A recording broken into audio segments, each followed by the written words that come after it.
So at first, you need to go to Xoom. This is like a PayPal service, international for payment. People used to this. Go to PayPal, send money, then select send money.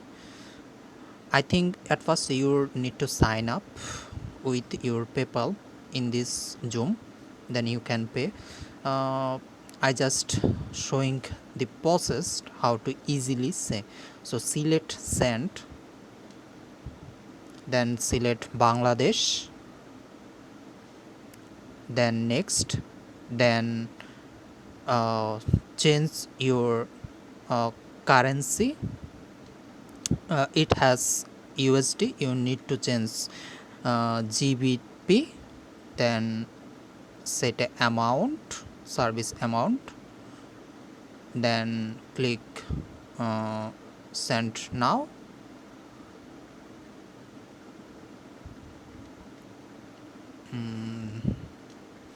Yeah, then click to next,